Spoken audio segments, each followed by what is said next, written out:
건강 생활 습관들 중에 비교적 단순하지만 매우 큰 효과를 가져오는 것이 바로 오래 씹어 먹기일 것입니다. 오래 씹어 먹는 것은 우리 건강에 어떻게 영향을 미칠까요?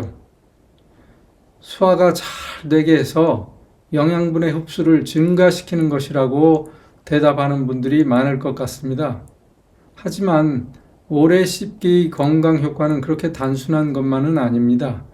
매우 방대하고 깊은 과학적인 배경을 가지고 있습니다.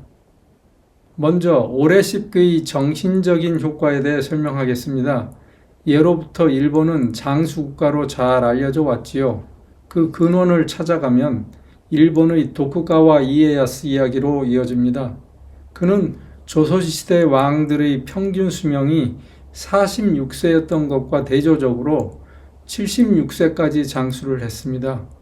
그가 주장하고 퍼뜨린 한 입에 48번씩 씹기는 이후에 일본을 장수국가로 만드는 데 기여했다고 합니다. 이런 역사적인 배경을 가진 일본은 건강장수의 가장 큰 걸림돌인 치매 예방에 대해 많은 투자를 해오고 있는데, 특히 씹는 습관과 치매의 연관성에 대해 세계 어느 나라보다도 많은 연구를 해오고 있습니다. 한 가지 간단한 실험 논문을 소개하자면, 새끼 쥐들을 두 그룹으로 나누어 14주 동안 각각 다른 음식을 먹인 후에 치매와 직접 관련이 있는 뇌의 해마를 해부해서 조직 검사를 했습니다. 그런데 유동식을 먹인 쥐들에서는 단단한 음식을 먹인 쥐들에 비해 해마에서 뇌세포가 매우 엉성하게 발달하고 있다는 사실을 확인할 수가 있었습니다. 그러므로 오래 씹는 것은 당연히 어린아이들의 지능 발달에 직접 영향을 준다고 할 수 있겠습니다. 더 나아가 치매를 예방함과 동시에 노인들의 기억력이나 수행 능력을 보존하므로 삶의 질을 유지하게 해줍니다. 간단한 예로 씹는 것이 집중력을 향상시킨다는 사실은 야구 선수들이 시합에 껌을 씹고 나오는 것을 보면 잘 알 수가 있지요. 오래 씹는 습관은 정서 안정에도 기여합니다. 한 연구에서는 쥐를 쳇바퀴 안에 가두고 소리나 불빛으로 스트레스를 주어서 혈중 스트레스 호르몬이 증가하도록 하였습니다. 하지만 같은 상황에서 쥐들에게 작은 나뭇가지를 주어 씹게 하면은 스트레스 호르몬 농도가 올라가지 않는다는 것을 또한 확인할 수 있었습니다. 그러므로 식사 중에 오래 씹는 것은 불안과 우울증 예방에 매우 중요한 역할을 한다고 하는 것입니다. 그럼 신체적으로 어떤 효과를 가져올까요? 현대인들의 건강에 가장 큰 적이 당뇨병, 고혈압, 그리고 비만입니다.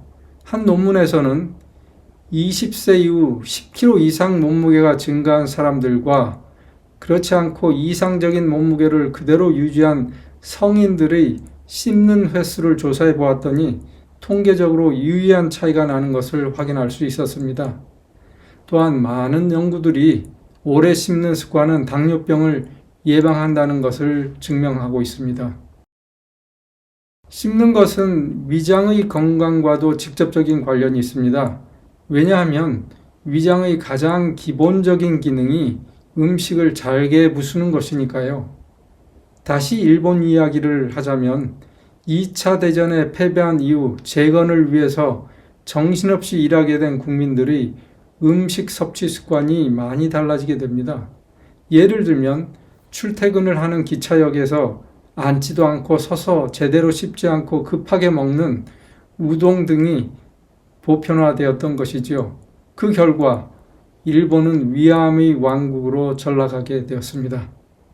그래서 장내시경은 원래 독일에서 개발되었지만 본격적인 발달은 일본에서 이루어졌고 올림푸스나 펜탁스 등의 제품이 전 세계를 장악하고 있는 것이죠. 아무튼 만성 소화불량이나 위암을 걱정하신다면 내가 할 수 있는 오래 씹기에 집중해 보시기 바랍니다. 마지막으로 꼭꼭 씹어 먹는다는 배경에는 아주 중요한 교훈이 있습니다. 우리 입안에는 매우 많은 세균들이 존재합니다. 물론 이로운 세균과 해로운 세균들이 있지요.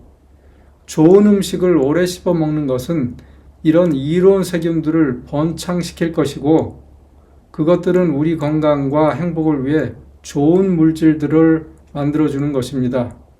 비록 딱딱하고 맛이 없는 현미나 야채들도 오래 씹을 때 이런 세균들이 어떤 케미컬을 분비해가지고 맛을 만들어준다고 합니다.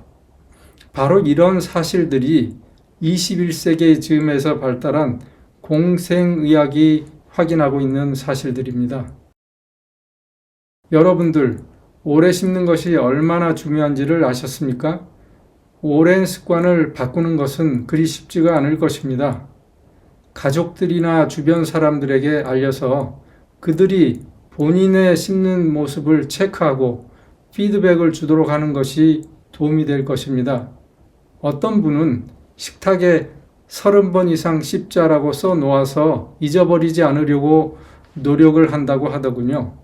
근본적으로 매 식사 시간에 음식을 대하는 자세, 즉 음식 섭취에 집중하는 것은 오래 씹는 습관을 굳히는데 아주 중요할 것이라고 생각을 해봅니다.